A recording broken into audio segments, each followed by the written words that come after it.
Hello and welcome to this episode of the Reset Podcast. I am your host, Laura Mignot. This is part of my 29 Days of Magic series where I interview an amazing Black woman a day for 29 straight days for Black History Month. And today, I could not be more thrilled to have Sabrina Browne, who's an influencer and a PR executive, on the show. She is phenomenal and has an amazing story. I can't wait for you to take a listen. Hey, Hi, Laura. Sabrina. Hi, Laura. Thank you so much. Clearly, I am excited. I'm thrilled to be I'm thrilled to be here with you and share my experience. Hello. Love it, love it, love it. So delightful. I mean, you're probably one of the most fabulously dressed people I always see. And I'm just like, oh, Sabrina, I love her. so, uh, so first question's always the same. Answers are always awesome. I'm sure yours would be no different. So, Sabrina, what was your first job? My first job was a junior account executive at Hunter Public Relations, and that is how I started working in the PR industry when I was 21 years old. So, doing PR for Honey Bunches of Oats, Smithfield Bacon, Tabasco, really on the consumer side of the business, and it made me fall in love with everything media, influencers, storytelling, and that was also when I got my first taste of experiential, which I know you know so well. So it was awesome. Awesome. So basically, you've been in it forever, is what you're saying.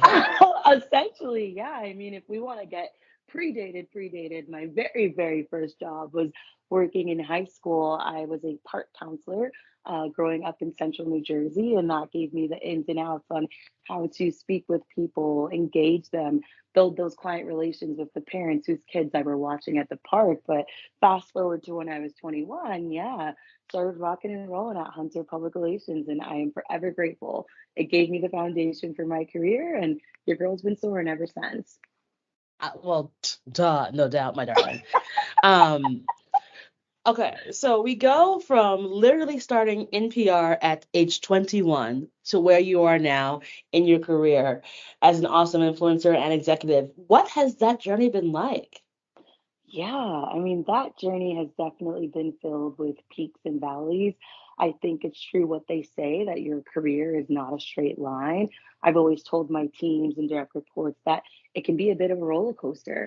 There's going to be times in your life where you're riding really high and things are going amazing and incredibly well. There's also going to be times where you're riding pretty low and you're in the trenches, working late, learning from your lessons, going through those growing pains. So I always look at it through that lens of peaks and valleys, but I'm incredibly thankful. I've had amazing mentors and leaders such as yourself who have lifted me up on the days where I'm feeling like Beyonce. They've also lifted me up on the days where I can't get out of bed. You need that network, you need that support system because that's what's going to keep helping you thrive and strive and get to the next level in your career.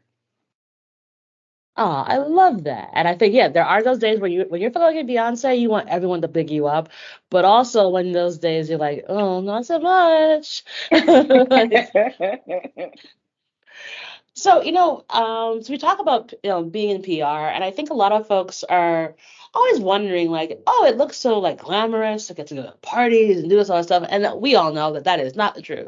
So, if someone's looking to like get into the industry, um, how do you even get there? Like, what would you say are some tips to like get you started into the universe of PR? Yeah, and first and foremost, PR is more than what you've seen on TV. I know I may be dating myself here, but I grew up watching Sex and the City and idolizing Samantha Jones. Shout out to Kim Cattrall. And I thought to myself, oh my God, this is what I want to do. And then I saw Olivia Pope in Scandal, and I was like, hell yes, this is definitely what I want to do. But then I started working in PR, and I was like, okay, I may be dressing like Olivia, but it's not so action packed. And we're not like helping secret spies and all that jazz. But what PR will give to you is a network, is a foundation, is an incredible support system, which is something I've been lucky to have. But how do you get started? First and foremost, join PRSA. This is not a plug, this is not a sponsor. PRSA and PRSSA changed the trajectory of my career. I was part of PRSSA, the Public Relations Student Society of America, when I was a student at Seton Hall University. I joined my sophomore year. then continued junior year. And then by senior year, I became president of our PRSSA chapter. And it gave me the leadership skills, the time management skills, the project management skills that ultimately helped as I went on to get my position at Hunter. Once I started working at Hunter when I was 21, I then went from PRSSA, the student run organization, to PRSA, which is the national organization. That has opened up a wealth of opportunities for me for networking, discovering job opportunities, growth opportunities, trainings, interviews, conferences, and more. So I would definitely say start with PRSSA if you're a student, PRSA if you're a early young career grad, and network. One of the greatest things my father told me is that your network is your net worth. And I feel that in public relations, communications, our industry, that rings true.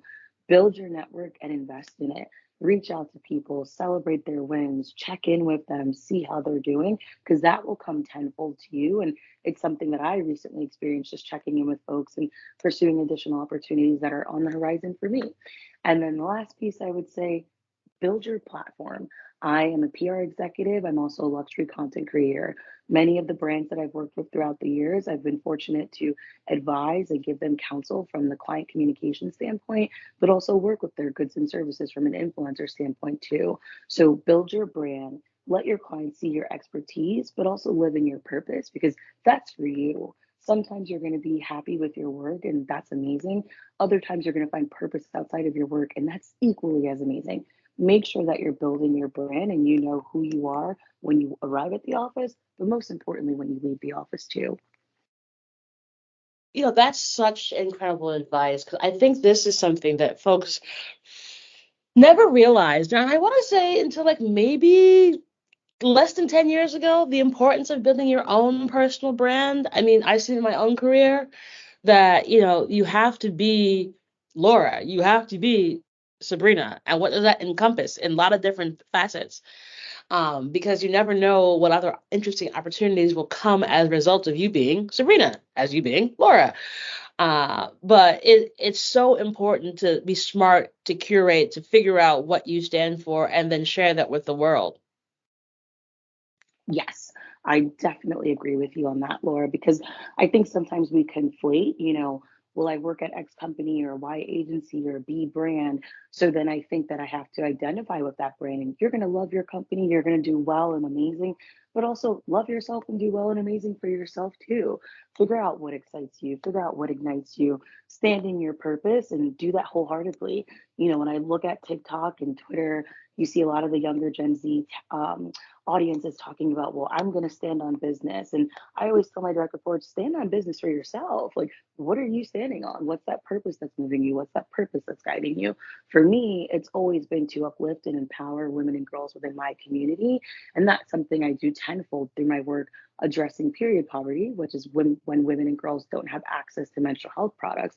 I've been fortunate to work with local and regional governments, to work with my business partner, Acre Laboria, over at the Flow Initiative and really help usher in some new legislation, some different policies and programs to do that in my community. How does that translate in my work? I love being a mentor. So, mentoring young women in the public relations profession, in the communications profession, really making sure that my purpose to uplift and empower translates in all aspects of my life. So, to the listeners who are listening in and people who are wondering, well, how do I discover my purpose? Tap into yourself. Ask yourself what you care about, what you're passionate about. It may be a social issue, it may be a health issue, it may be something that's important to you and your family, but lean into that. Don't be shy and don't be scared because I promise you, someone out there is going to want to support you. And 9 times out of 10, they're going to want to help you as well. That's so true. And digging in about the work of period poverty, amazing, amazing, amazing. Can you explain to people? Because I sometimes think that, we know what this is, but other folks do not understand that, like, there are some places where you literally cannot get maxi pads or tampons. And it is a crisis for young women and girls. Yeah, no, absolutely. So I'm happy to jump into that. I would say while period poverty is a relatively new term in some US communities, it is something that has been happening in global regions worldwide and something that's quite prevalent here. Period poverty, straight and simple, is the lack of access to menstrual hygiene products. When women, girls, and individuals who menstruate are not able to afford the pads, the tampons, the Diva cups, and other items that are needed to manage their menstrual cycle. And this can be to a variety of issues, whether it's financial, not having access, transportation, where they're not able to get to the drugstore, the bodega, other places that house these items. So this is a very prevalent issue. And in fact, 1 in 5 girls here in the United States have missed school due to a lack of access to menstrual hygiene products. And that's data that comes from the Always Period Poverty Report. So it's something that's happening that's nationwide. It's not just in different parts of the country, but in all corners. And it's an issue that I've taken on personally since 2019, working with my business partner, Eko Laboria, the founder of the Flow Initiative. We're based in New Jersey, but we support organizations nationwide. And we do that through product drives and donations, which WPP, BCW, they've contributed throughout the years, and incredibly grateful for them on that. But also through menstrual health workshops, where we go into different high schools, homeless shelters, and housing authorities.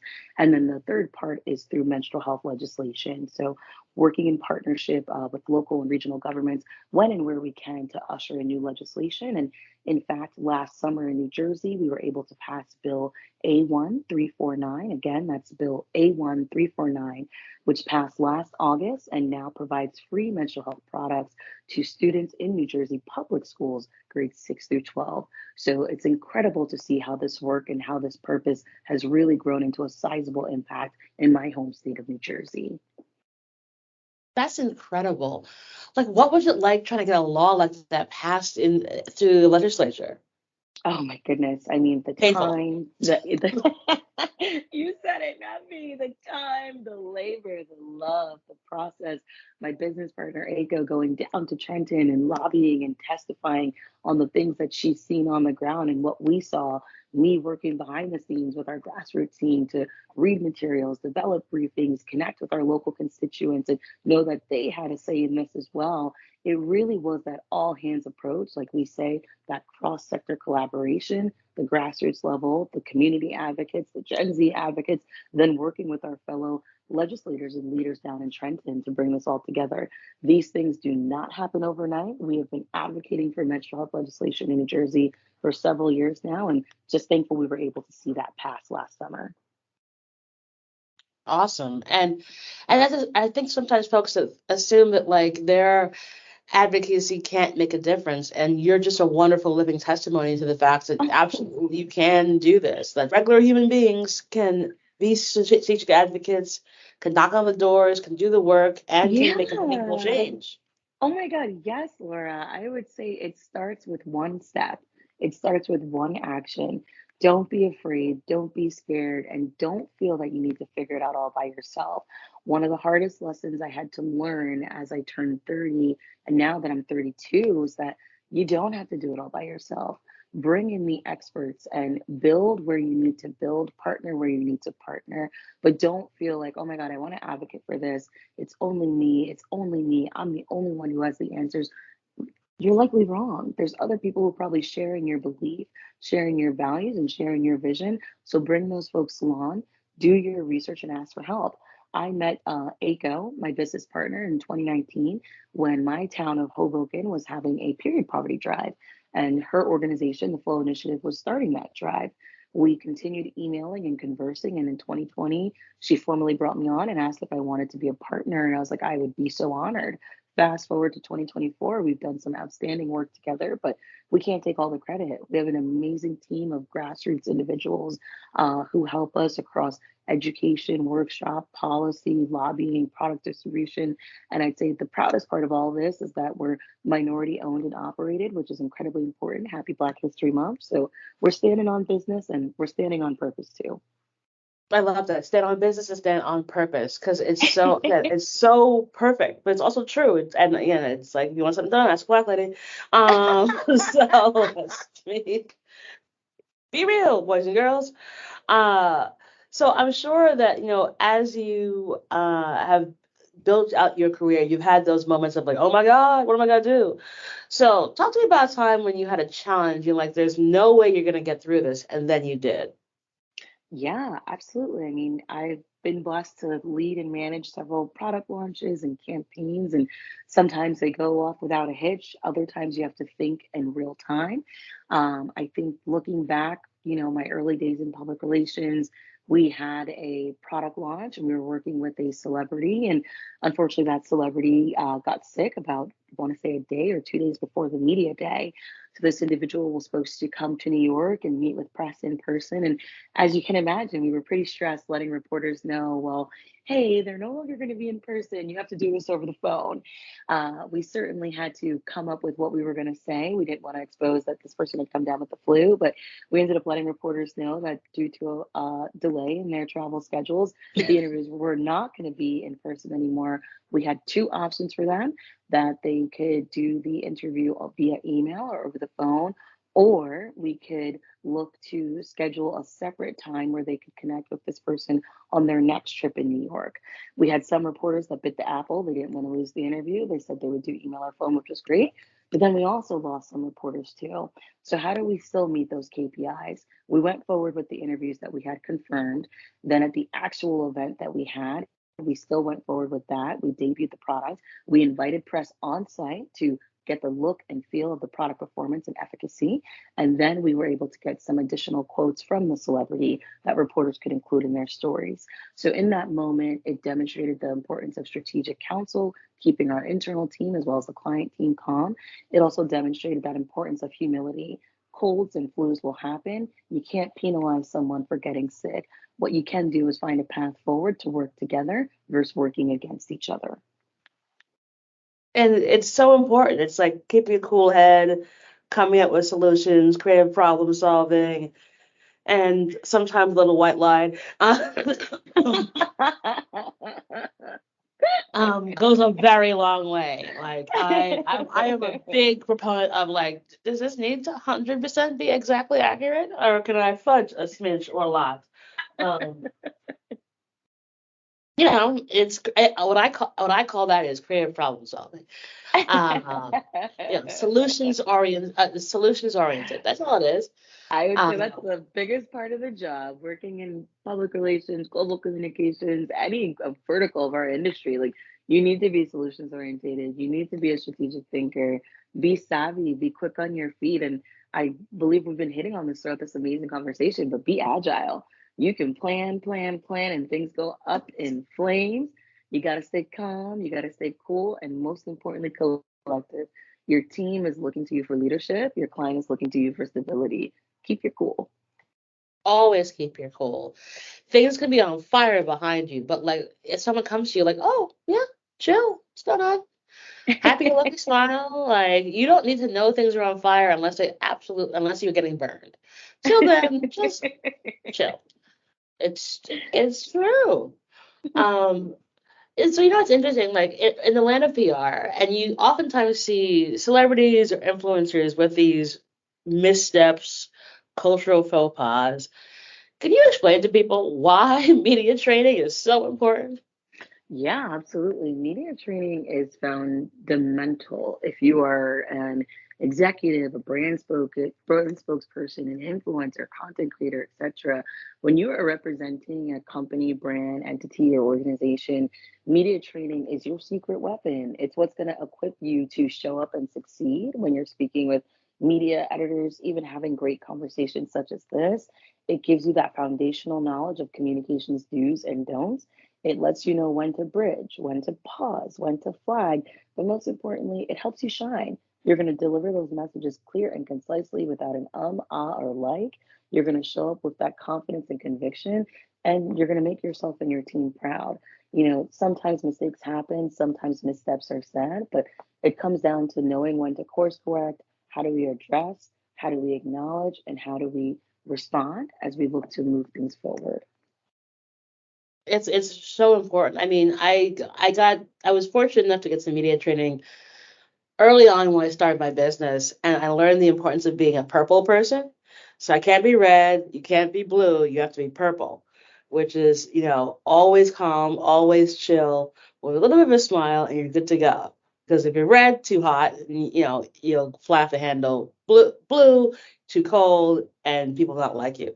And it's just like all about the power of being purple. And so, like a decade and change later, I still remember the importance of like focusing on being purple and just to chill with a little bit of a smile and it goes a long, long, long way. Yeah, I always tell my executives with media trainings, remember the 5 C's. You want to be clear, you want to be concise, you want to be confident, you want to be collected, and you want to be calm. The most important, number 5, be calm. Because even if things are crazy, who cares? You'll figure it out. Like, you will. It'll be okay. So one of the things that I adore about your Instagram is that you travel fabulously. So Oh, goodness, thank you. it's always like, oh, look at Sabrina, that's delightful. so so talk to me about like what that's like for you. You know, as an influencer who does get to travel and go to some really interesting places. How do you navigate that? You know, in a way that feels good and humble and but is authentically you. Yeah, I would say with my Instagram at the Taste of S, so S for Sabrina, I am all about showing you the best places to see, sip, and savor your life. Where do you want to be enjoying the best food, the best travel, the best adventures? When you come to my page, you know you're going to see, you're going to sip, and you're going to savor life's luxuries, life's enjoyments. That's what my page omits. But also that feeling of welcome, that feeling of, oh my God, she's like my big older sister or my girlfriend or my bestie. I have a wide range of millennials who follow me, specifically looking at that 30 to 35 index, but also a good chunk of Gen Z who follow me when I'm looking at that 18 to like 22 index as well. So speaking to both of those audiences is key, but being myself is the most important. So my captions range from fun and witty, sometimes a little sultry if I'm having a night out with the girls, but my page is inviting, my page is fabulous, my page is also inspiring. I want to show Black women in luxury spaces because that's where we've historically been excluded. Now that I've had a seat at the table, I'm bringing other Black women and other women of color along to show you, yes, you can eat at this luxury hotel. Yes, you can dine at this beautiful restaurant and have fun and enjoy yourself. And most importantly, be yourself. Luxury to me is the freedom of being able to do with your time as you please. And that's what I hope people get from my page when they see my travels, when they see my adventures, but also my clothes. People constantly say to me, where do you shop? Where do you go? Like, I love shopping. I get it from my mama. She's West African from Liberia. And also my father, he is Belgian, grew up in Brussels. So I have that European West African flair running through my roots, and it omits through my clothes and how I show up in the world, but also my Instagram. You can always count on me for a bold, beautiful lip, a gorgeous, fun print, and my beautiful blonde locks. That's how I show up in the world. And it's the way you show up is fabulous, as I said. Like I said, I'm because Thank we know honestly you. because look, I think that it's luxury of time and what you can do with that time is actually the real fundamental understanding of luxury. Like you can buy all the Louis Vuitton shoes if you can, but if you have no time to wear them, what's the point? Yeah, So 1000%. I and mean, so you, I think what you disseminate and what you say through the work that you do shows that it's not just about buying the cool stuff. It's about having the experiences. And I think especially as Black women post COVID, reassessing the world that we live in, it's so important to be like, what do I do with my time? How do I yeah. spend my time? It's absolutely so true. And I know there Kim Cattrall in her recent interview when she appeared on Sex in the City and Just Like That, the spinoff on HBO Max, Kim had her famous quote last fall where how if it's not bringing me an joy, if it's not bringing me enjoyment, I don't want to be there. And I take on that mindset in aspects of my life when I think about travel, when I think about where am I spending my time outside of the office. I want to be immersing myself with the friends and family and the people that make me feel seen and valued and loved. I want to be immersing myself in new experiences, new luxuries that I enjoy, whether that's going to Boucherie in Midtown or Face Gym at Saks or treating my girls to La Avenue. Like, those are the things that make me happy. And best believe I am using those credit card points to book my flight and get my passport stamped overseas. You've got to do that. And I love how you have a you have moved into a delightful segue into my next question, which is what does Sabrina do for Sabrina? What is Oh her my self-care regimen? goodness. I am a self-care queen. I think any of my girls who are listening will tell you that. I am huge, huge, huge proponent of good skincare. I always tell people who message me on Instagram, it's not about good makeup, it's about good skin and being consistent with your routine. So every single morning, every single night, I have my face wash, I have my cleanser, my moisturizer, my toner, I have my eye serum, I have my eye cream, like all the different things that I need to nourish and replenish my skin, whether I'm starting or ending my day. I use them holistically, and I am not joking. I've been out with my girls, we've gotten home at 2 a.m. I still do my skincare routine. I Oh my cleanse, God. oh yeah, I cleanse, I wash, I tone, I moisturize, I use my under eye cream, I use my serum, I put my lip balm on. You cannot have chapped lips. It's the winter, honey. Keep your lips moisturized. So that's my nighttime routine. Flip it in the morning, very similar. Of course, adding an SPF. I know there's the cultural saying that black don't crack, but I encourage everyone to still use SPF. It's important for your skin and it will preserve and protect your melanin.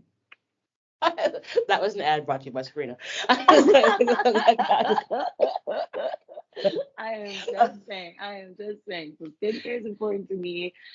Sleep. I am quite a baby about my sleep. My brother always says, "When you don't sleep, you're so crabby." Like I am. I love to sleep, so I do try to get a good 6 to 7 hours of sleep during the week.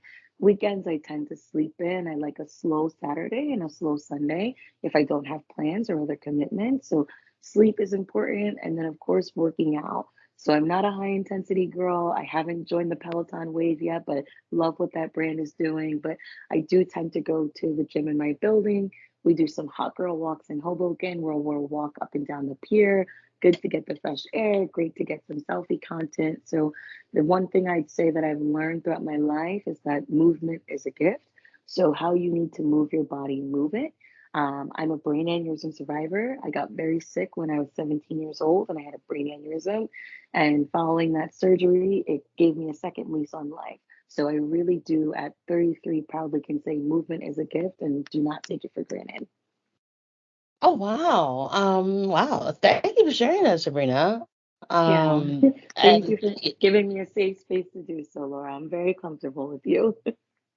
oh, I'm so glad to hear that. So that's intensely personal, but you're right. Movement is a gift. I think sometimes we forget about that because we're hunched at our desks all day. We're just like, okay, at some point I'll go for a walk, but then you realize that at any given day something could happen, and your movement ends up being restricted. And so every day that we're above ground, take the time to utilize our movement for good and Yeah. for our own selves. Go outside for fresh air. Like every day I go out for go out for lunch, even if it's exactly 7 minutes to go get something to come back. It's like, well, go outside, walk for a little bit. But it's so important to do. And I think again, post COVID, especially like when we know what it's like to have a remote restricted, we have to realize the gifts that we are given at here on Earth and utilize them the best way we can. And one of the most important ones is our ability to move. And and shake what your mama gave you from time to time. You can't go wrong with dancing. I love me a fun night out. So, you know, if you have to, there are tables. They're available for you to dance on. I mean, that's what you're supposed to do. Like that's that that is the thing. Like um but yeah, it's so very true, and I love that. I mean, again, I cannot count, so I can't do a skincare routine. I've tried, it just doesn't work for me. Like I've got some good creams.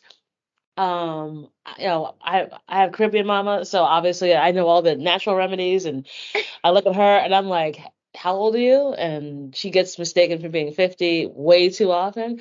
So wow. I got nary a wrinkle.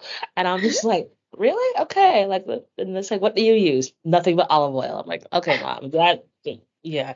And I was like, cause yeah, she drinks her water and minds her business. I, on the other hand, it's like I've Yeah. got a cleanser and maybe a toner, and that's about as far as I can go. I my level of organization is not that good at night. So I'm like, I need to go to sleep. So I always tip my hat to friends of mine who can, actually build a whole routine. I'm like, yeah, not for me. I just go for a monthly facial, so like that's generally how it works, and like a little oxygen facial, and I'm good. Yeah, the facials are absolute must, and I love that you brought that up because too many times people will say to me like, "Oh, don't you think that's wasting money?" And I'm like, "No, like Oh, if like if you're able to do so, treat yourself. Go get that facial because you've worked too hard and you deserve it, and your face will thank you for it. It will feel so much better." yes, it's like, oh, thank you for moisturizing me. Hashtag blessed. So, Yes, I'm all about a good facial. I go to Graceful Skin and Spa here in Hoboken, and she is fantastic. And then when I'm in the city, I am a face gym at Saks Avenue girl. So treat yourself, make the splurge. I promise you, you won't regret oh, you're a sax girl. Um, I will one up you on this only one bougie meter. I gotta go Four Seasons. So, only because like the ladies there are awesome. So it's nearby my house. Um, yeah, convenience. So Laura, yeah, I love it. as one does. Sabrina, you're just a delight. I love talking to you. I have one last question for you. Do you have a give and or ask of the audience? And so this can be anything, like some advice, a book you've read, anything you want. Yeah, I would say my give for the audience would be to give yourself agency. Too often in life, we find ourselves lifting others up and we forget to lift up ourselves. So remember to give yourself agency. Ask for what you need to learn and grow and thrive in this profession, whether you're in comms or experience, creative design, or in your own profession, finance, beauty, retail, tech. Give yourself agency. Ask for what you need and say it with conviction and confidence. People will respond, they will help you, you will be pointed in the right direction, but most importantly, you will learn how to self advocate. It goes from the internalized, I don't know what to do, I don't know where to turn, to I'm raising my hand, I'm speaking out, I'm giving myself agency. So, really give yourself agency to get where you need to go and take yourself to that next level. Awesome. I love, love, love that advice. It's like if you don't speak up for yourself, who else gonna do it? I It's mean, hey. like like them's the rules, boys and girls. So wonderful, wonderful response. Sabrina, as I said, I knew you'd be fabulous, and you obviously were. Thank you so much for being part of 29 Days of Magic. We're gonna put all the details to show notes for folks to follow you on the gram and all the good places. And like I said, thank you so much. You're an absolute delight. Thank you. It was an honor to be included in 29 Days of Magic. Happy Black History Month, everyone. Thank you so much. Awesome. And that's our show.